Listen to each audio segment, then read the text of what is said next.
Ano palang trabaho mo, brother? Supervisor po ako sa isang BPO, BPO company. Okay. First time mo ba tumaloko? May scam? Actually, sir, pangalawa na. Pangalawa na? Okay. Huwag ka na pumangatlo, ha? Opo. Anong tawag doon pag pangatlo na? Engot na po. Engot na, okay. Sabi nga nila, lumapit kay Tulpo. Sabi ko, hindi po kayo iaano ni Tulpo. Sabi niya, mga bobo kayo. John Carbonilla, magtago ka na. Magkano po yung nawala sa inyo? Total of 200K din. Million po, sir. 250. 30 po. 200,000? Grabe, ang laki. Bakit kayo nagtiwala na ibigay yung ganong kalaking amount sa kanya? Gusto ko pong tumalon dito sa third floor talaga. Nako. Kasabwat ba si Marvin Favis dito sa illegal scam ni John Carbonilla? Hindi kami titigil, hahabulin ka namin. Hindi mo dapat gastusin yung pera namin, pinaghirapan namin yun.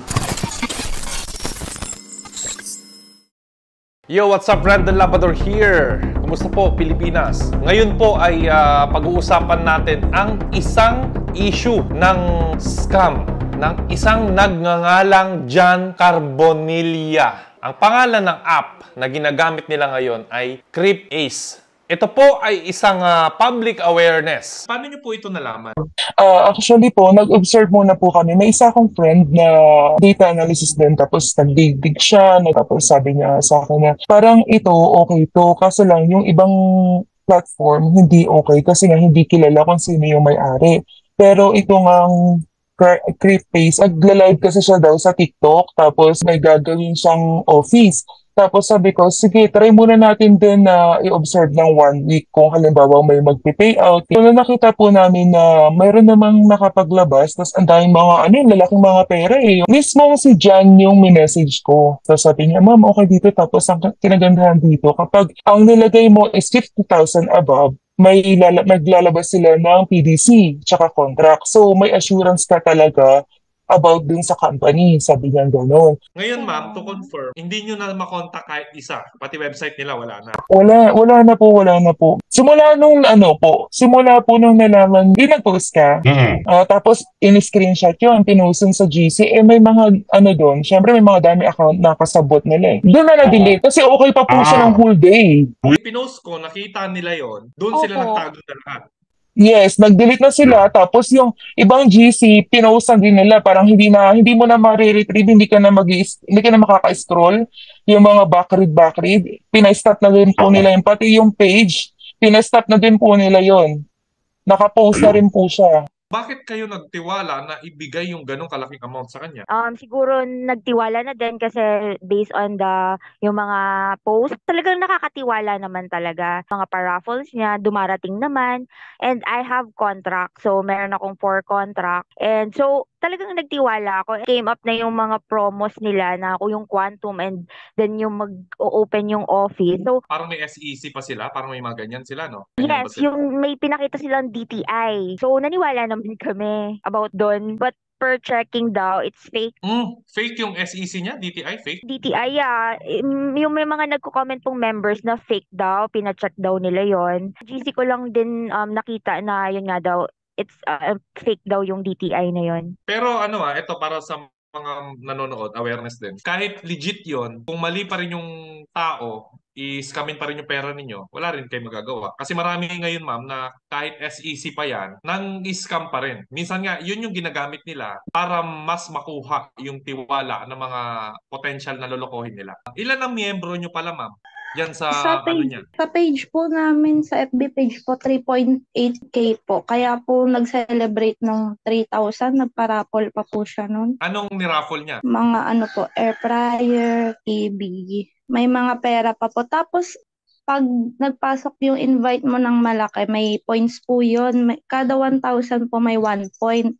Tapos may mga rewards po siyang na nakalaan doon. Kunwari po 80 points na po yung sa'yo, meron kang earpads. Sa 100 po, Apple Watch. Pero Tapos, yung raffle niya, binigay niya naman, nakita nyo? Yung mga raffle po, opo. Bago pa po kasi ako pumasok, may naka-receive na po ng iPhone. Tapos parang nagreklamo na, parang second hand kasi po, may rami daw pong gas-gas. Grabe. Kung nanonood si John Carbonilla ngayon, ano ang masasabi mo sa kanya? Para kay John Carbonilla, alam mo bro, malaanghel yung itsura mo pero hindi ko akalain na sagad sa buto pala yung kademonyohan mo. Isipin mo na lang, yung isang kaibigan ko sa Taiwan, 240,000 yung pinasok niya. Pangpakasal nila yun sa February, tapos kinuha mo lang ng ganun. Kaya malas mo lang, pinakita mo yung mukha mo. This time, malakas yung loob namin kasi may mukha ka eh. Actually, yung ibang kapamilya mo, na-access na namin. Hindi kami titigil, habulin ka namin. Hindi mo dapat gastusin yung pera namin, pinaghirapan namin yun. Yung tao na yon, yung Jan nga na tinatawag, nagpa-picture sa akin. Ilang beses, parang twice Kasi yata. nakikita ko doon sa picture, eto, papaitan natin, parang close kayo eh. Yung pormahan niya parang dumikit sa'yo na parang ka-close eh. Parang ganun eh. Actually, first time ko lang siyang nakita. Nakakita ako sa Facebook, parang investment group yun eh. Okay. Na pinopost ako na parang partner daw ako o mentor nung Jan na yun. Sabi ko, uy, teka muna, hindi ako partner. So, nag-comment ako, nag-post ako sa group na sabi ko, guys, nagpa-picture lang sa akin yan, hindi ako connected dyan. Yun nga, nililinaw ko na hindi ako part ng company na yun. Wala akong ganun. Wala akong any investment. And hindi ko rin kilala yung Jan na yan, yung nasa picture, okay? Ayon dito kay OFW, na nagtiwala siya dito sa Crip Ace na pagmamay-ari ni Jan Carbonilla dahil daw nagla-live daw sa Facebook at pinakitaan daw sila ng 3 bank account at nagcha-charity. May mga ginagawa silang charity at yun ang ginagamit nila para makuha ang tiwala, lalong-lalo na ang mga OFW. Isa po itong public awareness sa lahat po ng ating kababayan na nagtatrabaho po abroad. Na hindi po porket nagla-live sa Facebook, hindi po porket madaming bank account yan, hindi po porket nagcha-charity yan, ay mabuting tao po yan. Mag-ingat po kayo. Ako po ay nananawagan ngayon sa lahat po ng taong may impluwensya sa mga government agencies. Hanapin po ninyo itong tao na ito at imbestigahan ninyo. Ang hiling ko sana, para mas mapabilis natin itong masugpo, itong mga panloloko dito sa internet, gusto kong higpitan natin ang SIM registration.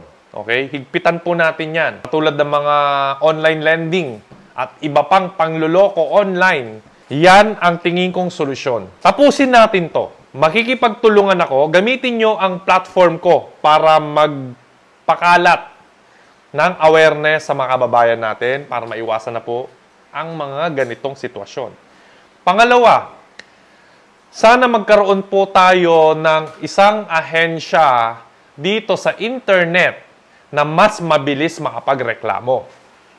Kasi online na nga yung manloloko, dapat online din yung magrereklamo.